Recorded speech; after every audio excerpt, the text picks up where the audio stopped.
మీ పిల్లలతోటి మీరు మనస్ఫూర్తిగా కూర్చొని మాట్లాడి ఎన్ని రోజులైంది? మీ పిల్లలతోటి మనస్ఫూర్తిగా పిల్లల్ని ఆలింగనం చేసుకొని, వాళ్ళకు కావాల్సిన విషయాలేంటి? వాళ్ళ మానసిక అంతరంగం దేనితోటి సఫర్ అవుతుందో ఎప్పుడైనా మీరు ప్రశాంతంగా వినగలిగే పరిస్థితి మీరు తీసుకున్నారా?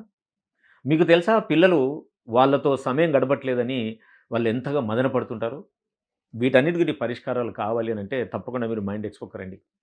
పిల్లలు తల్లిదండ్రుల యొక్క వాలిడేషన్ కోసం, తల్లిదండ్రుల యొక్క వాతావరణంలో ఉండడానికి, తల్లిదండ్రులతో ప్రేమగా మాట్లాడడానికి వాళ్ళు తపించిపోతూ ఉంటారు. లేదంటే పిల్లలు చాలా పూర్ మోటివేషన్‌తో ఉండడం, మీరు అన్యమనస్కంగా మీ పనులతోటి మీరు బిజీగా ఉండడం, ఇద్దరి మధ్య ఉండాల్సినంత సాన్నిహిత్యం, ఉండాల్సినంత ప్రేమ, ఉండాల్సినంత ఒక ఆత్మీయతను మనం పంచుకోవడం లేదనే భావన మీకు కలుగుతుందంటే, ఎలా పెంచుకోవాలి? మీ ఇద్దరి మధ్య అనుబంధం ఎట్లా పంచుకోవాలి అనే విషయాల గురించి తెలుసుకోవాలంటే, మన దగ్గర నేషనల్ లెవెల్‌లో ఉండే ఎక్స్‌పర్ట్స్ మనకి నిమ్హాన్స్ బెంగుళూరు నుంచి వస్తున్నారు. నేషనల్ ఎన్ఐ నుంచి వస్తున్నారు. మీరు తప్పకుండా ఈ ఎక్స్‌పోకొచ్చి మీకు కావాల్సిన పరిష్కారాలను తీసుకోండి. వెంటనే mindexpo.orgలో మీ పేరు రిజిస్టర్ చేసుకోండి.